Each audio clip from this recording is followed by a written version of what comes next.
Kalau ada yang tak puas hati, ada yang nak komen dan sebagainya, silakan. Kami sedia untuk baca komen-komen anda.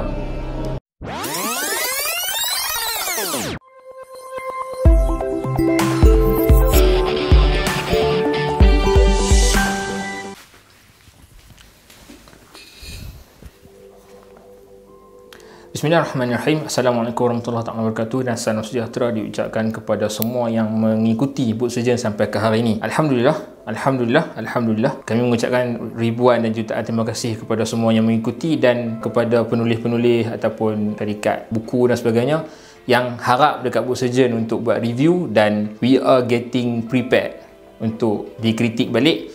Dan mungkin untuk orang lain tak setuju dan sebagainya. So kalau rasa tak setuju, nak kritik dan sebagainya, silakan buat video, tulis artikel ke, tulis resensi bertulis dan sebagainya, dan tag kami, mention kami dekat media sosial, Facebook ke, Instagram ke, Twitter, YouTube dan sebagainya. Boleh komen dan sebagainya.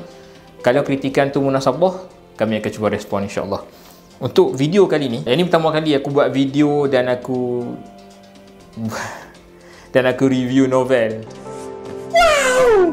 Review novel, dan novel kali ni adalah novel The Unsung Hero.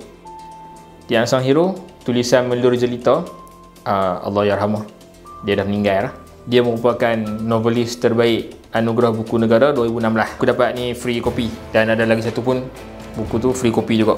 Buku ni pernah di review ataupun pernah dibedah sekali setakat pengetahuan aku oleh Kak Nur Samila Samsudin, dan aku akan respon kepada beberapa benda yang dibawa oleh Kak Nur Samila Samsudin dalam video aku ni, insya-Allah. Buku ni tebal, 1000 lebih muka surat dan kat atas, yang merupakan satu benda yang tak biasa untuk aku buat. Baca buku 1000 lebih muka surat, novel cinta.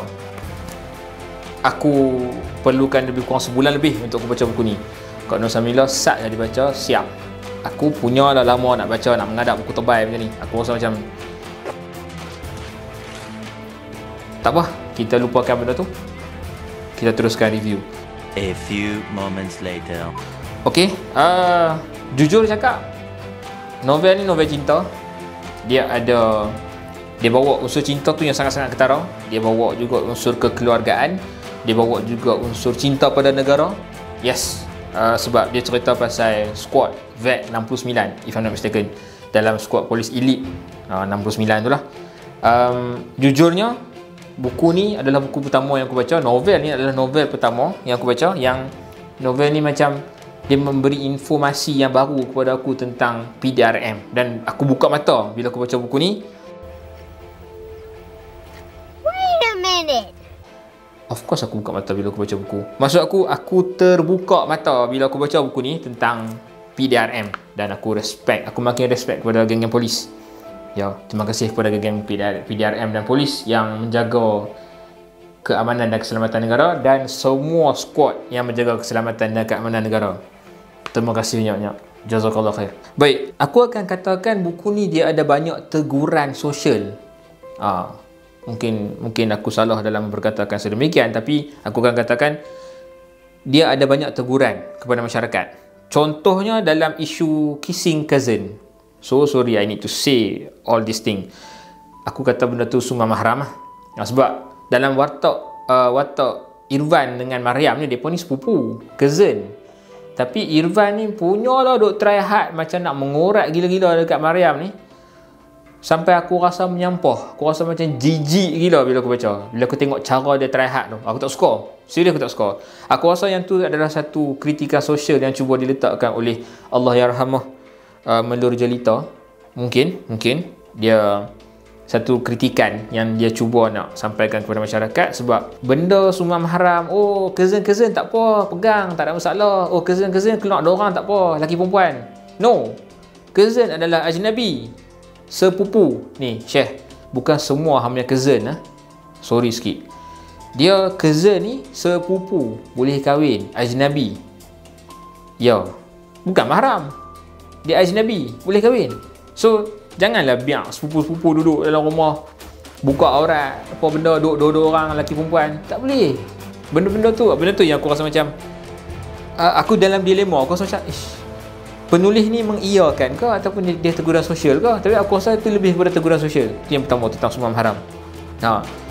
Satu lagi teguran tentang irony orang yang ada ilmu agama ni. Contoh karakter bapa kepada Maryam. Aku rasa pelik sebab sometimes bila ada benda-benda tentang kurafat, benda-benda tentang agama, bila mai kat dia benda tu salah, dia akan terus correct. Oh, tak tu, salah tu, tak boleh. Yang ni ini bukan macam ni. Awak ada percaya benda-benda mengarut. Straight. Dia pula berapa general besar kan. Orang tentera kan. Tapi bila mai bab mengongkong anak perempuan, tak bagi anak perempuan keluar rumah, bercampur dengan orang ramai, bercampur lah buat kerja-kerja lepas tu balik rumah. Tak bagi anak perempuan lanjut pelajaran keluar negara ke, luar negeri dia ke. Tak bagi belajar. Kolotnya. Kurafat lawan, tapi hang kolot. Macam mana tu? Sampai ke satu tahap mengongkong anak perempuan, bila orang luar yang anak perempuan tu suka main meminang dan sebagainya, punyalah letak hantaran punya susah-susah, gila-gila punya susah, macam tak mau bagi je anak darah menikah dengan lelaki lain. Tu kau macam pasal apa jadi macam ni? Mungkin yang tu satu teguran jugalah tentang ironinya orang beragama ni. Buat kurafat tentang, tapi penindasan kepada wanita, kongkongan kepada anak perempuan dekat rumah sendiri. Wow, hak tu kau macam satu benda yang tabu, satu benda yang perlu disebut dalam kalangan masyarakat, tapi benda tu mungkin kurang orang buat. Dalam buku ni ada sebut. So baca. Baca and get burned. Maksudku baca dan ambil ingat. Okey, yang ketiga, dia menyatakan kekuatan wanita tu. Ni bukan teguran lah. Kira pernyataan tentang kekuatan wanita. Disebut dekat dalam buku ni. Boleh tengok karakter Maryam tu, dia reti buat bedok sejuk dan dia tahu nak handle lebah macam mana. Dia tahu madu boleh guna untuk sekian-sekian. Sampai orang daripada universiti luar, orang daripada universiti mai dekat dia nak belajar dengan dia. So hang boleh tengok karakter perempuan ni dia dikuatkan dekat dalam buku ni. Macam perempuan ni bukan dia bodoh, dia reti. Dia reti masak, dia memang tertib lendik. Makcik dia kat rumah duk ajak dia lah, adik kepada bapak dia duk ajak dia macam mana jadi perempuan yang elok dan sebagainya. Pada masa yang sama dia terror, dia reti benda-benda. Yalah, dia pandai. Cuma bapak dia tak bagi dia belajar luar negeri ke, luar tempat ke, semua tak boleh masuk universiti pun semua. Yang tu sikit slack lah, rasa macam tak apa seronok. Dan boleh tengok antara perkataan yang bagi aku sangat cantik disebut dekat dalam buku ni, muka surat 175. Aku quote lah benda ni. Dengar dia doa, dia kata, dengan ilmu seorang gadis akan sangat cantik, bukan makeup dan pakaian up to date. Burn. Macam dengan ilmu seorang gadis akan sangat cantik dengan ilmu. Tak payah duk tunjuk hang punya aset kat orang ramai. Tak payah. Hang cantik bukan pasal makeup, hang cantik bukannya pakai pakaian up to date. Pakai kain pecah, pakai sulak koyak. Dah bukan cantik kot tu. Rambut kerintin rambut. Rambut kerintin? Tak salah rambut kerintin. Free hair lah bagai semua. Tak. Hang tak cantik dari segi tu. Hang cantiknya bila hang pandai, hang ada ilmu. Irony lah. Kawan tu ada ilmu, bapak dia tak bagi keluar. Tak bagi keluar belajar universiti lah. Allah, jam. Kan? Jam aku tak suka lah benda tu. Okey. Dan satu lagi, dia buku ni antara lain dia membawa kekuatan bangsa, membawa kekuatan ataupun orang Melayu tu sendiri. Yang ni aku setuju dengan Kak Nosamila lah, sebut pasal pembuatan bedok sejuk. Dan aku sangat suka pembuatan bedok sejuk tu. Tengok dia punya proses dia detail. Untuk orang yang tak tahu apa-apa pasal bedok sejuk, benda tu detail lah. Macam aku rasa macam seronoknya. Aku nak tahu lagi lah pasal benda ni. Pasal madu lebuh tu pun detail dengan nama saintifiknya. Dia menunjukkan kekuatan penulis. Penulis ada banyak info. Dan on a side note, penulis juga menyentuh tentang treatment asma. Ini treatment di hospital lah, sebab Maryam ni dia penat, dia asma. Kalau aku tak silap, dia ada sebut tentang makan ubat berapa banyak. Ada disebut juga dalam buku ni, yang menunjukkan kekuatan penulis ni. Dia tahu banyak benda dan dia boleh harmonikan dekat dalam satu buku. So mungkin disebabkan tu kot buku ni tebal. So hampa kena baca buku ni. Dan kritik jugalah bila baca tu. A few moments later. Okey, ni benda-benda yang aku sangat-sangat tak suka dengan buku ni. Ni benda-benda yang buatkan aku macam meluat. Aku menyampah hati dengan buku ni. Yang pertama, unsur lucah. Daripada awal sampai habis. Ada je. Dia memang aku sebut. Kissing cousin lah dengan Irwan duk bagi hint KISS lah apa benda dekat Mariam tu. All of these are sexual harassment, to be frank. Sexual harassment aku tak suka. Dan satu lagi bila didetailkan sangat lepas ni spoiler lah, lepas Irwan menikah dengan Mariam, dia punya try hard nak dapat malam pertama tu. Ya Allah, aku fikir balik, tak perlu kot sebut benda tu. Tapi penulis ni dah meninggal. Aku rasa part tu kita letakkan sebelah untuk orang yang baca buku ni. Bila mai jumpa part-part benda-benda yang tak senonoh yang disertakan dekat dalam buku ni, skip. Dan kita minta doa mudah-mudahan Allah Ta'ala ampuni penulis dan kita ambil benda tu sebagai jangan buat. Jangan buat benda tu. Mungkin penulis nak tegur ataupun bagi tahu jangan buat benda tu, jangan tak layan suami ke, jangan dan sebagainya, macam-macam teguran lagi lah. Kita cuba positive thinking. Sebab aku tak boleh tanya dengan penulis. Aku tak boleh tanya. Tapi aku nak cakap benda ni sebab mungkin orang baca lagi buku ni dan orang tahu, okey je benda ni. No. Benda tu salah. Sebut benda-benda lucah malam pertama, hubungan suami isteri, tu semua lucah. Tu semua tak boleh. Okey, baik. Okey, Irwan ni, karakter Irwan ni juga dia menunjukkan sisi kekuatan lelaki. Sebab dia jangan faham kekuatan lelaki itu dalam konteks lucah sahaja, tetapi kekuatan lelaki ni sebab dia anggota PDRM, lepas tu dia merantau belajar pergi luar negara lah semua, dia tahu macam-macam. Dia balik mai dengan cara tu juga dia mengorak Mariam. Mariam suka baca buku dan Irwan ni pun dia banyak tahu ilmu dan macam-macam dan sebagainya. Yang tu menunjukkan sisi pandang kekuatan seseorang lelaki tu juga berdasarkan ilmu. Dia bukan setakat dia macho. Memanglah Irwan ni macam diceritakan dekat dalam buku ni, dia lelaki Melayu tak akhir lah. Kira dia lah yang paling handsome, yang paling semua dia lah. Dia paling kuat, paling handsome, dia lah paling tahu semualah. Tapi ada part yang mana dia diuji. Aku abang terang kat hang, ayat mata jantan Pak D tumpah waktu aku baca benda tu. Dalam buku ni aku teriak sebab part tu aku rasa sangat-sangat sedih lah untuk seorang lelaki. Nak tahu? Baca. Okey, yang terakhir muka surat 172 menunjukkan kekuatan ataupun fungsi sebenar parents ataupun mak bapak, papa mama ke papa mami ke. Fungsi sebenar mak bapak bila tengok anak-anak. Satu hal dekat dalam buku ni aku suka bila dia cerita pasal family, sebab dia pun keluarga besar. Macam mana dia sambut hari raya, dia masak, ada beradik ramai, seronok macam tu. Dan suasana raya macam tu lah yang aku idam-idamkan untuk waktu aku raya lah. So macam aku suka bila, aku rasa semua orang suka bila ada beradik ramai rumah dekat rumah sembang, bertukar-tukar cerita, pandangan dan sebagainya. Adalah bertengkar lebih kurang sikit-sikit. Suasana tu aku suka.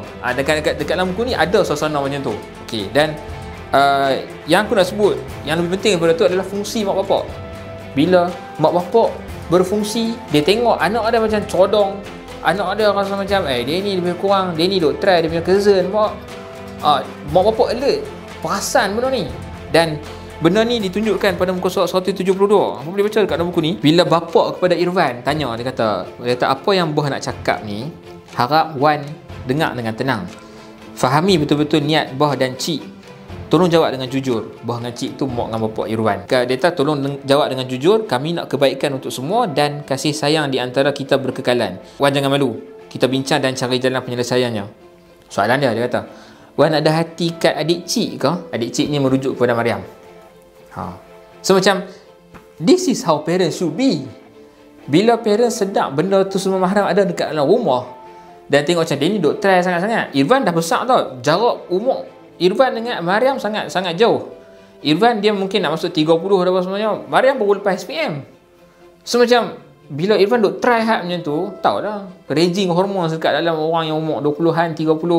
Raging hormones ni dengan perempuan pula dekat dalam rumah je duk tengok tiap hari. So macam raging hormon tu masalah yang biasa yang kita tahu. Cuma fungsi parents bila tengok anak-anak codong, anak-anak duk gila-gila, duk macam dia ni duk try sangat perempuan, panggil sembang. Even anak tu umur 30 tanya, terangin ke kat kawan ni, awak buat macam ni, so duk try macam tu. dia perempuan, apa boleh kahwin. Yes, this is the kind of consultation ataupun the kind of counselling that parents need to give to their sons, daughters and etc. So that in order for them to avoid all this problem in house, in homes. Sebab bila ada masalah semua mahram, kissing cousin apa semua ni, jangan sekadar kata tak apa, adik-adik beradik tak ada masalah, beradik-beradik semua tak ada masalah. No. Bukan. Cousin punya masalah, even adik-beradik pun punya masalah. Adik dengan kakak misalnya, adik lelaki dengan kakak perempuan, duk rapat terlebih-lebih, tak ketahuan, aurat tak jaga, pergaulan ekstrim sangat, tak jaga batas pergaulan atau adik-beradik yang beranak jantina, hatta tak pisahkan tempat tidur lepas dah umur besar, dah besar-besar dah, itu pun tak boleh. By right, parents kena sedar benda ni, dan bila ada masalah macam tu kena address accordingly. Itu antara benda-benda yang aku sempat dapat ataupun aku sempat nak cerita kat hampa lah dalam review buku The Unsung Hero tulisan Allahyarhamah Melur Jelita. Jadi aku nak ucap terima kasih kepada Legacy Edition Anggun Melur Sdn Bhd sebab hadiahkan buku ni dan satu lagi buku kepada aku, kepada Book Surgeon. InsyaAllah kami akan review lagi satu buku tu, tapi kena tunggu aku baca bagi habis dulu lah. InsyaAllah. Itu saja. Kalau ada yang tak puas hati, ada yang nak komen dan sebagainya, silakan, kami sedia untuk baca komen-komen anda. Okay, jangan lupa Book Surgeon, analyze, scrutinize, criticize. Assalamualaikum warahmatullahi wabarakatuh.